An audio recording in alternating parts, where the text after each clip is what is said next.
God. As we sing this song to you, Lord God, hallelujah, oh God, may your presence, oh God, we welcome you in the midst of us, oh Lord God, and may you be glorified, oh God, with our praises, oh Lord God, in the mighty name of Jesus, oh Lord God. We bring back all the glory, honor, and praises to you. Hallelujah. Amen.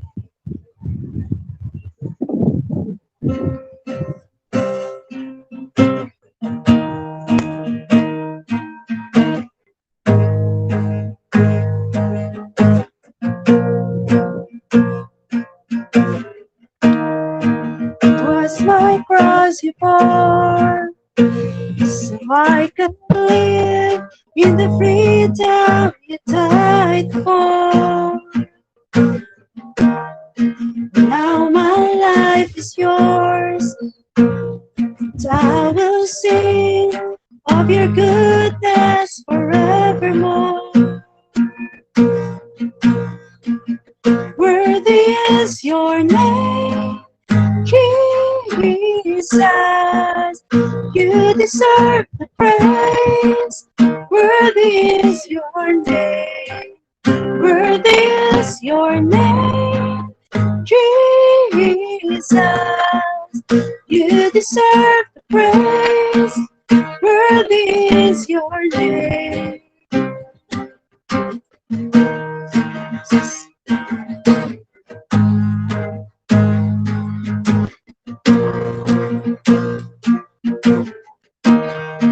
Now my shame is gone. Stand amazed in your love undeniable. Your grace goes on and on, and I will sing of your goodness forevermore. Worthy is your name, Jesus. You deserve the praise. Worthy is your name. Worthy is your name, Jesus. You deserve the praise. Worthy is your name. Worthy is your name, Jesus. You deserve the praise. Worthy is your name. Worthy is your name, Jesus. You deserve the praise. Worthy is your name.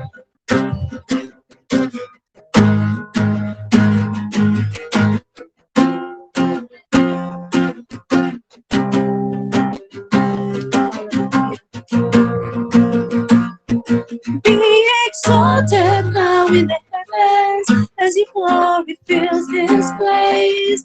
You alone deserve our praise. You're the name above all names. Be exalted now in the heavens as your glory fills this place. You alone deserve our praise. You're the name above all names. Be exalted now in the heavens as your glory fills this place. You alone deserve our praise. You're the name above all names. Be exalted now in the heavens as your glory fills this place. You alone deserve our praise. You're the name above all names.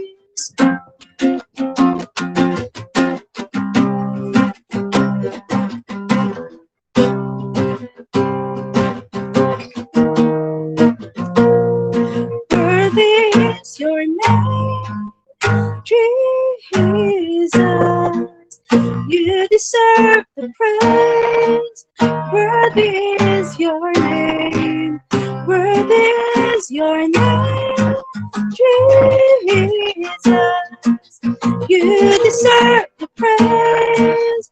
Worthy is your name. Worthy is your name, Jesus. You deserve praise. Worthy is your name. Worthy is your name, Jesus. You deserve the praise. Worthy is your name. Hallelujah. Yes, Jesus, oh God, you deserve all the praises, oh God. Hallelujah. We exalted the Lord with our praises, oh God, in Jesus' name. Amen. Hallelujah.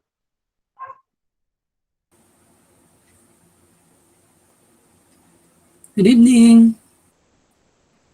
Good evening. Good evening. At tinitingnan ko yung mga attendees, parang wala akong kamag-anak ng kapatid. Okay, praise the Lord sa pagkakataong ito. I thank God na, diba, parang mga ilang buwan na rin siguro na hindi ako nakapag-share. Kaya medyo kinakabahan ako kasi ilalagay pala ito sa YouTube. Wow. Si Sister Lon na nilalagay na sa YouTube. Yeah, thank God. Are you ready to listen to the Word of God? Amen. Amen. Getting ready for the days ahead. Amen. Are you ready? Okay, Ready, yun na po yung amen. title. Yun na po yung title. Getting ready for the Yes, days ready. ahead. Amen. Eh, bago po pumunta sa outline, let us read first Matthew chapter 24, verse 44. Therefore, you also must be ready, for the Son of Man is coming at an hour you do not expect. So, Lord, thank you for this word, O Lord God. Maraming salamat dahil nandito uli kami, Panginoon. Continue to bless us, O Lord God, as we listen to your word, O Lord. Every word that will come out from my mouth, O Lord God, and nothing will be stolen by the enemy, O Lord God. It must be intact na mapupunta, Panginoon, sa puso ng bawat isa. Pagpalain mo ang iyong salita, Panginoon. Give this power that it will not come empty, O Lord God. Kung di mananatili at lumaki sa puso ng bawat isa, mananatili, maging buhay sa puso ng bawat isa. We give you back all the glory, honor, and praise. In Jesus' name, amen. Amen. So in Matthew, sometimes sa mga pastors, sa mga evangelists, meron silang mga mga revelation ng Panginoon na sometimes hindi mo masabi mo na ay si prophet ganito, palaging ganito ang kanyang sinishare. Like si Prophet Sado, no? Nagpa-prophecy siya palagi ng mga end times, yun bang about martyrdom. Si Pastor Chris naman parang nagsishare naman siya ng about Word of God na yun bang nag-stir up talaga ng ating faith. And then marami palagi siyang factual basis kung mag-share ng Word of God. May basihan. Kung meron man siyang mga news, talagang well evidence talaga siya, factual talaga. May nagsalita talaga, nasa video talaga. So, kaya pala iba-iba yung mga gift ng Panginoon sa mga preacher. Tutulad ko, mahilig talaga ako mag-share. Kita niyo na, getting ready for the days ahead. So, ibig sabihin, kasama palagi dito ang rapture. Actually, hindi naman talaga may iwasan na talagang malapit na tayo dito, di ba? Hindi naman natin masabi ngayon na sana ba tayo ngayon, naalala ko yung sharing ni Sister Agot. Nung pumutok na yung yung Mount Pinatubo, sabi niya, kailan ba talaga yung totoong sinasabing end times? Hindi pa ba yun end times? Parang ganon. Actually, yung ating araw kasi sa Panginoon, ang isang araw sa langit is equivalent to one centennial sa tao dito sa mundo. So, ibig sabihin, in one day, it is equivalent to 100 years. So, nagkataon lang talaga na ito tayo ngayon. Nandito sa ating time talaga. Sa dami ng mga generations, tayo talaga ang tinamaan ng pagkakataong ito, yung end time. Kasi palagi kong kinukwento yung rapture kasi nga, Yung tungkol sa rapture ay napanood ko yung pelikula. Every time na manonood ako niyan, hindi ko talaga maiiwasan na umiiyak ako. Kasi nung mapanood ko yung ending ng rapture na yung isa niya kaibigan ay nandun na siya, he'll have to choose whether God or the mark. Ang pinili pa niya is the mark kasi kinabahan siya dahil sa kanyang nakita. Then the last one, yung siguro yun na talaga yung bida. Nang siya ay tanongin if you will choose the mark. Kasi pinakita na nga sa kanya kung puputulin ang leeg niya. Pero hindi siya niya pinili yung mark. Nahiga siya, diretso siyang humiga. And then kumanta po siya ng Amazing Grace. Nang kantahin niya yung Amazing Grace, mulong luwa ko doon. Kasi ganyan pala dapat ang gagawin natin. Every time na nandyan na tayo, we need to sing. If we will not sing, kung hindi tayo kakanta, we can speak in tongues. Iyon ang mga, or if not in speaking in tongues, pwedeng prayer. Habang nakikita natin yung choices natin na, naku, mahirap pa ganito. Nakakatakot na tingnan, di ba? Kung iyon ang titingnan mo, kung doon ka nakafocus, matatakot ka. But when we focus ourselves, our mind, our heart to God, hindi tayo matatakot kahit anong mangyari, kahit anong nakikita natin. Kahit anong brutality ang makikita natin, hindi tayo matatakot because our focus is in God. So, here, sa time ng getting ready for the days ahead, before I give you the outline, meron mo na ako sasabihin, sa time na to, persecution is coming globally. Global na persecution. So this time, you cannot determine anymore kung nasa pre-trib ba tayo, nasa mid-trib ba tayo, o sa post-trib na. Kasi yung iba parang nasa sukdulan nasa dulo na. Kasi pati din ang patayan ng mga Christian. Nape-persecute na talaga ang mga Christians. So hindi lang nape-persecute, talagang pinapatay. So paano masabi na nasa pre-trib pa lang tayo? So ibig sabihin, kahit ano pa nang nangyayari ngayon, kung hindi pa nangyayari sa atin, pwedeng nasa mid-trib na tayo. At we must prepare because anytime the Lord will come like a thief in the night. We'll have to prepare our heart. Hindi natin alam. Just like the time of Noah. Hindi nila alam na yun na yung time that the Lord will send flood. Hindi nila alam. Tulad nito sa atin, parang normal pa ang buhay. Pero sa ibang bansa, iba na ang dating doon. Ay itap ko muna yung sinasabi nating vaccinated at saka unvaccinated. Gusto ko sana na we are all Christian here. Whether you're vaccinated or non-vaccinated, we'll have to love each other. We'll have to pray for each other. Hindi tayo magsamaan ng loob. We must be united in the Spirit. Magtulungan tayo, mag-prayer tayo. Let us pray for one another. Huwag nating sayangin yung oras natin. Ay, ano yan? Against yan. Ayan, pro yan. No. Let us pray for each other. Let us love one another. Malapit nang dumating ang Panginoon. I-prepare na lang natin ang puso natin. Amen.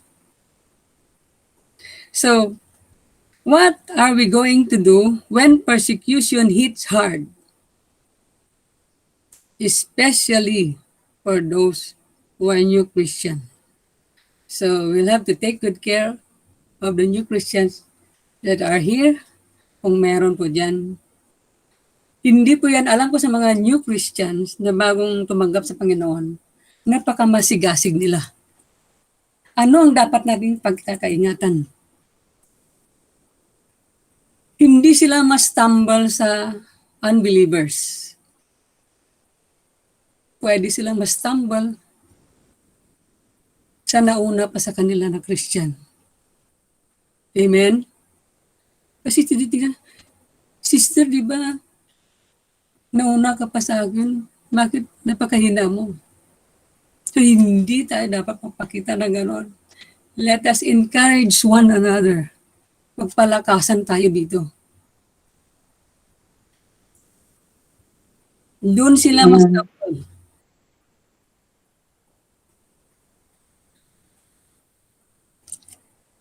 Okay, number 1, how do we prepare ourselves for the days ahead? Number 1, understand what the Lord wants us to do. Ano bang gusto ng Panginoon para sa atin? Ang gusto ng Panginoon, we are just like soldiers. Yung sinusuot natin ng the full armor of God, na kahit saan tayo pupunta ngayon, may shield tayo. Basahin natin yung meron tayong belt of truth, meron tayong breastplate of righteousness, meron tayong shoes of peace or the gospel, shield of faith, helmet of salvation, and sword of the Spirit. So kailangan yan palagi ang suot natin para meron po tayong panlaban sa kalaban sa panahon ngayon. During this persecution times na talaga tayo. Amen. Sasabihin ko sa inyo, napipersecute na kami. Dahil dito sa Pateros, 30% unvaccinated and 70% vaccinated. So madali lang kaming matrace dito. Kasi 30% na lang kami. And aside from that, employee kami.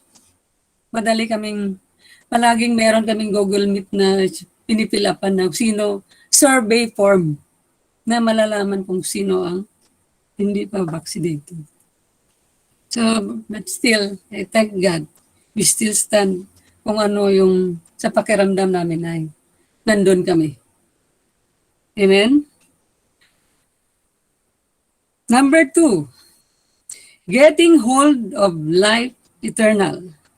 So palagi nating panghahawakan ang life eternal.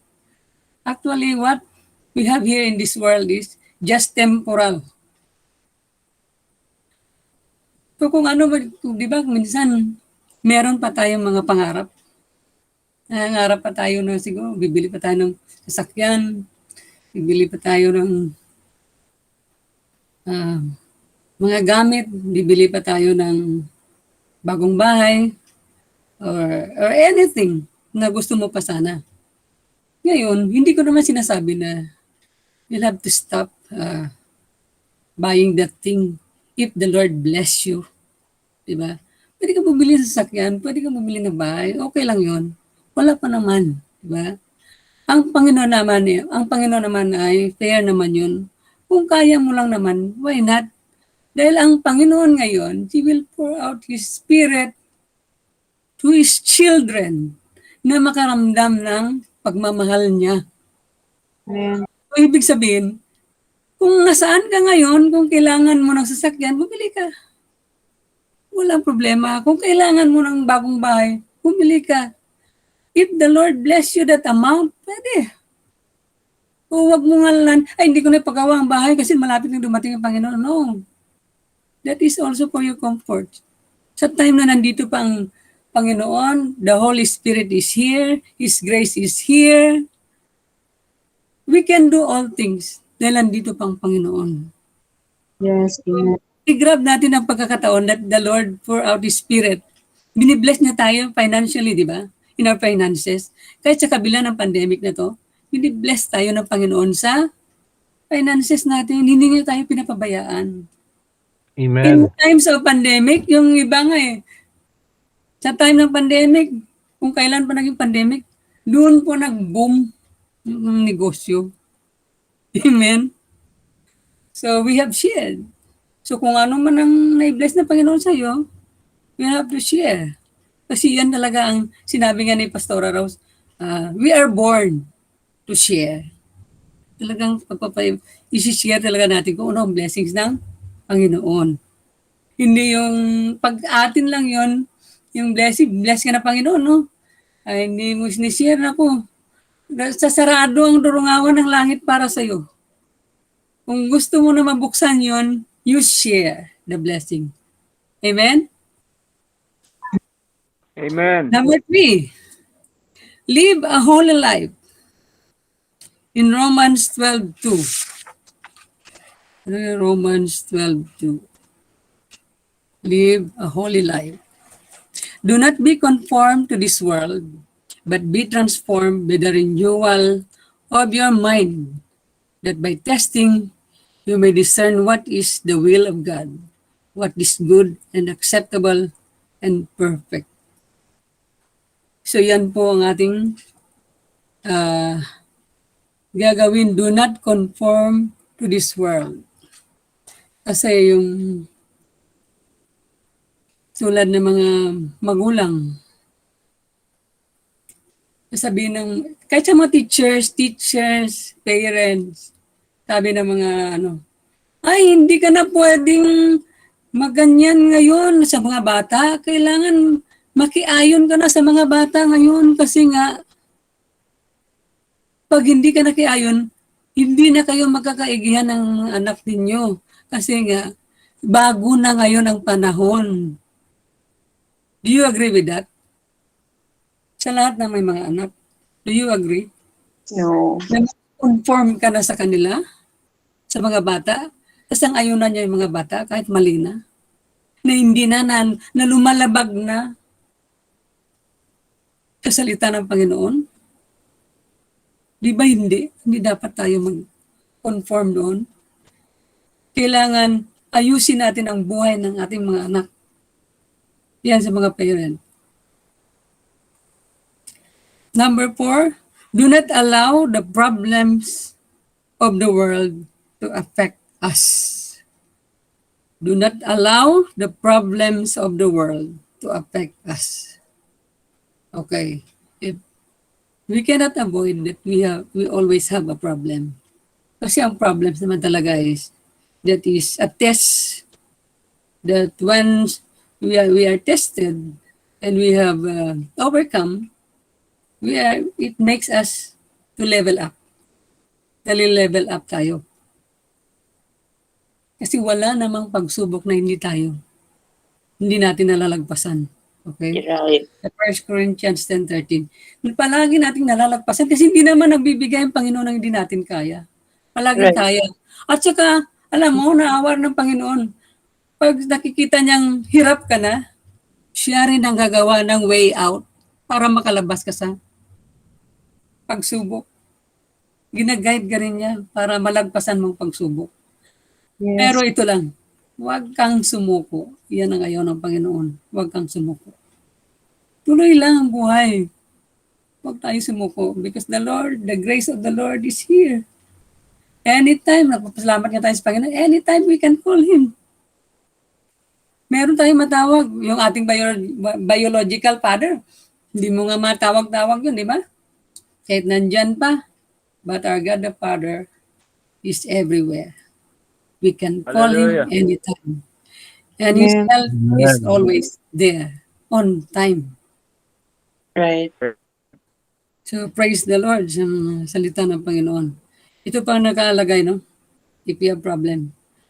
Do not talk about the problem. Alam mo, anong problem ng world? COVID, di ba? Sabi ko, napakaswerte naman ng COVID. Palagi siya pinag-uusapan. Huwag kaya natin pag-usapan yun. Talk to that COVID. Stay away from us in the name of Jesus. Amen. Go away. Huwag na pag-usapan. Because sometimes when we talk about the problem, yung problem na maliit na yun, lumalaki. But if Right. we will stop talking about that problem, nawawala siya, nabubura. So wag na nating pag-usapan. Isarado na natin sa COVID na yan. Stop na tayo dyan. Let's talk about God. let's talk about the bigness of our God over our problem. Hallelujah. So here, for the parents, di ba mayroong mga problem ang parents? Nilagay talaga dito sa getting ready for the days ahead. Yung tungkol sa parents. Na yun bang train your children at a very early age. So nakita ko naman sa inyo na you have trained your children at the very early age. Kasi yun nga nakita ko kay Pelly, nakita ko si Ina Dane, si Rain, di ba? Bata pa sila, nagsishare na ng Word of God.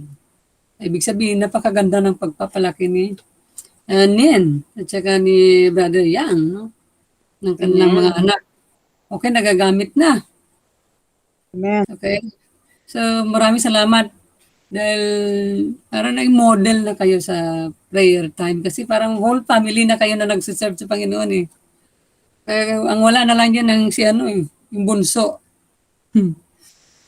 Okay? Pastor yun. Tell our children about what is going to happen sa prophecy.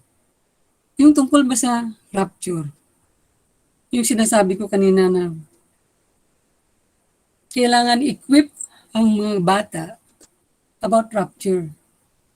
Kasi hindi natin alam kung darating pa tayo sa time na we need to choose God or the mark. Hindi natin masabi, but we need to be prepared. Kasi paano kung maabutan natin? Walang alam ang mga kabataan. So we'll have to equip them na kahit anong mangyari, hindi nila iwanan ang tiwala sa Panginoon. They will choose God whatever happen. Ang Panginoon talagang pipiliin nila. Kailangan nilagay na talaga yun sa kanilang naisipan. Kasi one time, yung anak ni Sister Pat, yung panganay si Rachel, tinanong ko si Rach, if we are already in end time, sabi ko, and you are there to choose whether to choose the mark or to choose the Lord. So ngayon, ikaw ay papatayin, sabi ko.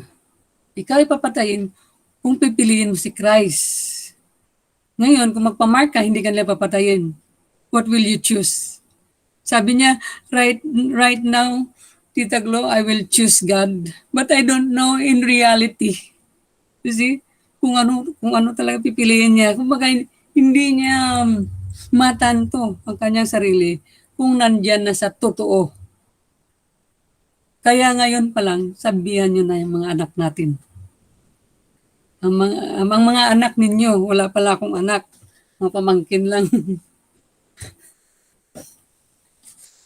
And then number 5, be alert more than ever. Bakit kailangan natin maging alert talaga sa panahon na to? Kailangan natin maging alert. Study of scriptures, especially verses that talk about what is happening today. Yung mga persecutions ng end time. Kailangan maging alert na tayo dahil lahat na lumabas. Can you imagine that? Lumabas na yung the rising persecution of Christians. Christians will be hated by all nations. Many will turn away from the faith. The love of most will grow cold. The gospel will be preached in all nations. Sa dami ng social media ngayon, almost all nations ay na-reach na ng media, ng social media. Ang nangyayari lang, they deny the word of God. So hindi na kasalanan ng Panginoon yun if they deny the word of God. Right. Kasi naipalathala na sa lahat. Na-spread ng salita ng Panginoon. So nandun na lahat. complete na. So what are we waiting for is that the coming of the Lord. So we must be prepared. Can you imagine the life, the parable of the 10 virgins? 5 wise, 5 fools. 50%.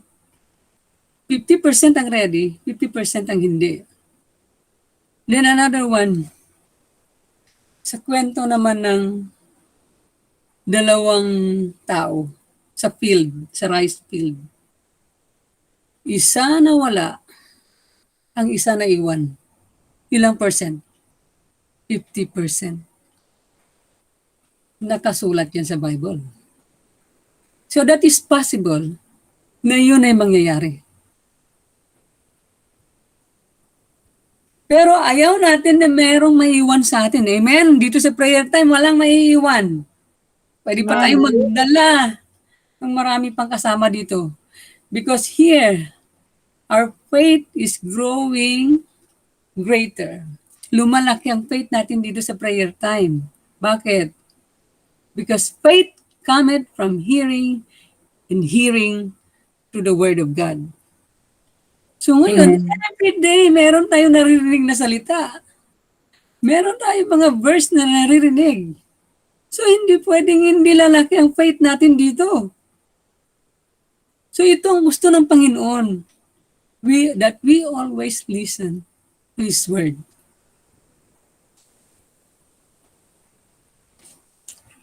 So today, 80% of the young today have not read the Bible. 80%.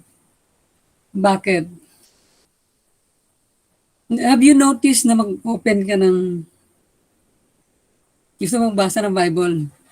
Eh siyempre, ano yan, yung open lahat yung mga ano, di ba? Apps. May mga Facebook, may Messenger, may ano, di ba? Ang daming propaganda.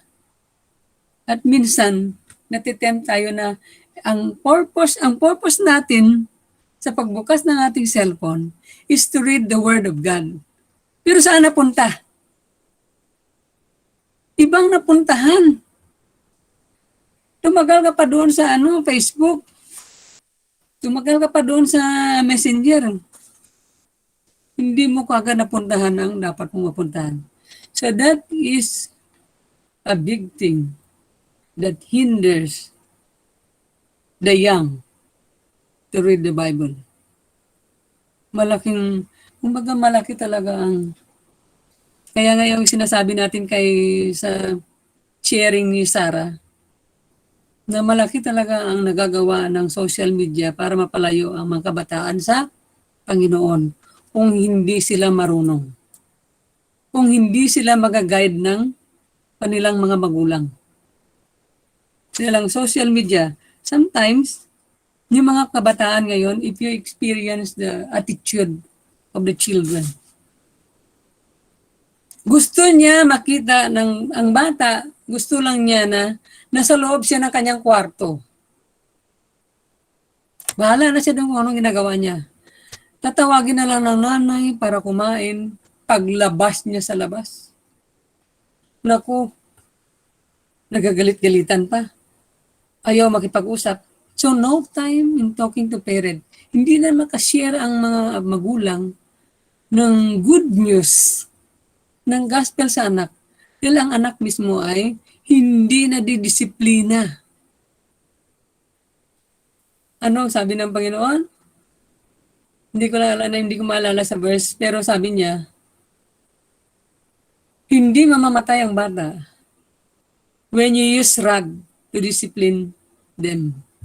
Hindi naman yung literal na talagang anuhin mo ng bakal, no? Pero parang ala bakal na pagdisiplina sa bata sa panahon ngayon. It's time to discipline our children. Ibang-iba na sila ngayon. Ewan ko kung naging magulang ako.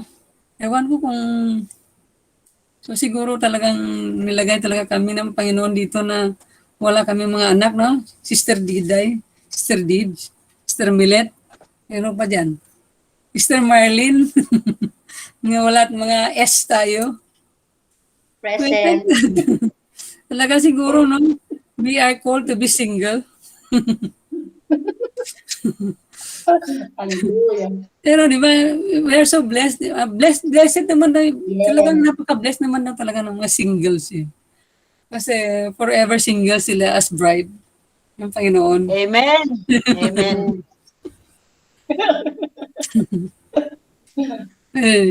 Number 6, the word is the most important thing in our life. Tama ba? Yung salita ng Panginoon ang pinakamahalaga. Dahil iyan palagi ang panggagalingan ng kalakasan natin na magdadagdag ng faith natin. Where our faith come from. That's why it is very important. In Romans 10:17,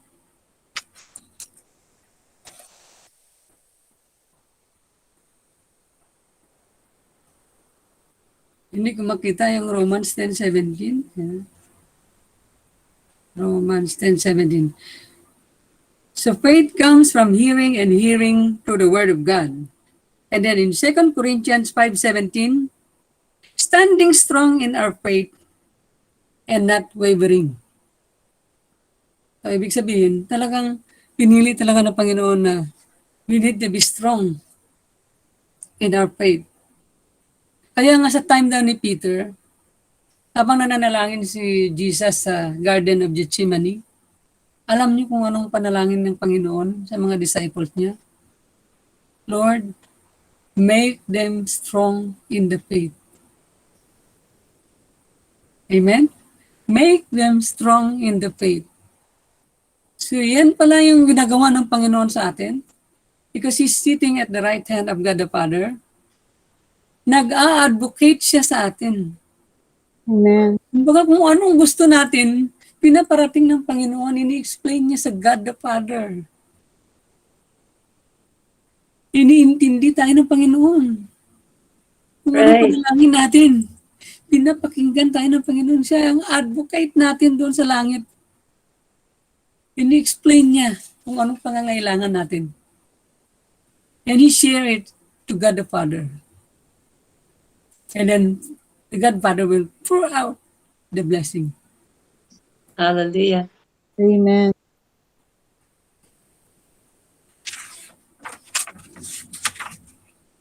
Then, the last number, pray for everyone.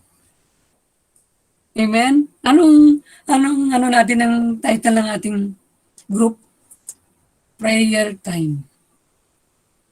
Yung nakalagay dito. In order to become ready for the days ahead, pray for everyone. So ito na yung prayer time natin. We don't pray only for ourselves, but we pray for everyone. We always pray for our brothers and sisters' need. Itong gusto ng Panginoon. In line ang prayer time sa kagustuhan, sa kalooban ng Panginoon. So praise the Lord. So dito sa Galatians 6, chapter 6, verse 2. Bear one another's burden, so fulfill the law of Christ. Kailangan mo ng burdens ng ating kapatid, samahan natin siya. That is the law of the Lord, na magtutulungan tayo. Because we are one in the body of Christ. Kaya dapat tayo magtulungan. Kung anong problema ng isa, let us pray for one another. Amen? So meron pa ba kayong ma-share? Nawawala ng boses ko. Meron pa ba kayong ma-share? Let's praise Meron Him. pa siya? Praise the Lord. Hallelujah. Okay. So kung wala na, punta na tayo sa ating prayer request. Meron ba tayong mga prayer request? Praise the Lord. Ang prayer request natin. Okay. Prayer request, Sister Vicky. Okay, so, tingnan ko sa cellphone. Okay, so, let us pray now. Let us pray. Our gracious and Heavenly Father, thank you for your word, O Lord God, tonight. Maraming Yes, salamat, Panginoon, for open up our hearts, our mind to become ready, O Lord God, for the days ahead of us, Panginoon. At tulungan mo kami, Panginoon, na lahat ng mga bagay na nangyayari nito, Panginoon, this is according to your will, O Lord God. Hindi na namin pwedeng mapigilan ito, Panginoon, because this has been prophesied na talagang mangyayari ang mga bagay na ito, Panginoon, at hindi na namin mapipigilan because your coming is so close, O Lord God. Yes, Lord. At hindi na namin mapigilan, Panginoon. But what we're going to do, O Lord God, help us to prepare our hearts, our Yes, whole, hallelujah. as a whole, Panginoon. Nabuo kami na maratnan yung Panginoon. So maraming salamat, Panginoon, for tonight, O Lord God. I pray for Sister Vicky, Panginoon. Lord, the enemy is coming to steal, to kill, and to destroy, O Lord God. So ang mga takot sa aming mga puso, Panginoon, iyan ay dala ng aming kalaban, Panginoon. So right now, Father God, I lift up to you. Bigyan mo na, let Sister Vicky, O Lord God, be courageous in her faith, O Lord God, sa pagharap ng kanyang hinaharap ng mga problema, Panginoon, na mag-focus kami sa inyo, Panginoon, and not on the problem, O Lord God, and not on fear, O Lord God, dahil hindi ka nagbigay sa Yes, amin ng hallelujah. fear, O Lord God, Yes, but hallelujah, you give hallelujah. us the power and a sound mind, O Lord God. And you love us so much, O Lord God. At hindi mo yan ibinibigay sa amin bilang iyong anak. Kundi, you said, O Lord God, and we must be strong and courageous. Habang kami, Panginoon, ay humaharap sa mga persecutions na to, Panginoon, sa aming buhay, Panginoon. Samahan mo kami, Panginoon. We cannot stand still without you, O Lord God. Kayo lang po, Panginoon, ang nagbibigay ng kalakasan sa amin. So help us, O Lord God, to be strong. Yes, hallelujah. Hallelujah, Jesus. Hallelujah, Jesus. Right now, Father God, I also pray also for our country, O Lord God. Lord, I pray for our president, O Lord God. Directly to our president. I pray, O Lord God, to give him wisdom, O Lord God, and the most that he needs, O Lord God. Give him a God-fearing heart, O Lord God. Yes, Na siya, hallelujah. Panginoon, ay magiging gabay namin bilang presidente sa aming bansa, Panginoon. Na siyang mag-guide sa amin, Panginoon. Tulungan mo siya, palakasin mo ang kanyang espiritu, Panginoon, ng iyong mga ang iyong kagustuhan, Panginoon, ang masusunod sa kanyang puso, Panginoon. Hallelujah, Jesus. Lord, Lord, hallelujah, Jesus. We cannot control him without you, O Lord God. Only you can control everything, O Lord God. Kahit ang Yes, puso't hallelujah. isipan ng tao, Panginoon, you can control it, O Lord God. And you can inject, Panginoon, yung mga magagandang bagay sa kanyang buhay, Panginoon, na hindi pa niya na-encounter sa buong buhay niya, Panginoon. Amen. Lord, bless her, O Lord God. Fill her heart with your Holy Spirit. Nag-guide niya kami, Panginoon, bilang President of our country, O Lord God. Na hindi niya kami ipapahamak, Panginoon, sa anumang bagay, Panginoon, na nangyayari sa panahon ngayon, Panginoon. But he will be our protector, O Lord God, of our country. Hallelujah, Jesus. Hallelujah, Jesus. Lord, I also pray, O Lord God, for our attendees tonight, O Lord God. Alam ko, Panginoon, na every one of us, O Lord God, has our own unspoken prayer, O Lord. Lord, Yes, I hallelujah. pray for everyone, O Lord God, especially, Panginoon, sa mga finances namin, Panginoon, sa mga family issues, Panginoon. Hindi namin alam, Panginoon, na there's somebody, Panginoon, there are some family, Panginoon, na nagkakaroon ng misunderstanding, Panginoon. I pray for the restoration of their family, Panginoon. Yes, hallelujah. Unite them, O Lord God, in your body, O Lord God. Because we are one in your body, O Lord God. I-unite mo Yes. yung family, O Lord God. Amen, I-restore mo hallelujah. ang relationship ng husband and wife, Panginoon. Okay? For their children, O Lord God, para hindi, Panginoon, mapariwara ang buhay ng mga bata, Panginoon. Hallelujah, Jesus. I pray also, Lord, for finances, O Lord God. Lord, we are an ear of this world, O Lord God. So Yes, hallelujah.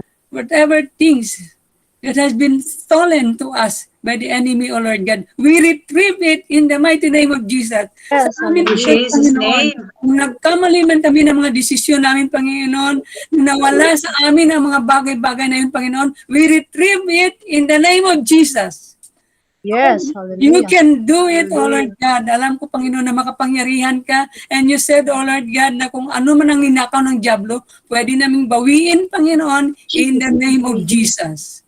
Yes, Nagkamali man hallelujah. kami sa aming mga desisyon at nalugi kami, Panginoon, or na-down kami financially dahil sa pagkakamali namin, Panginoon, forgive us, O Lord God, but we retrieve everything na ninakaw sa amin ng Diablo in Jesus' name.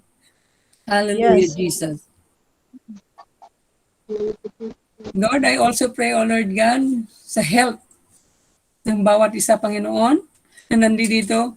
We don't know the health, O Lord God, but in their personal health, O Lord God, I ask you, Lord, to bless them, to bless them with a good health, O Lord God.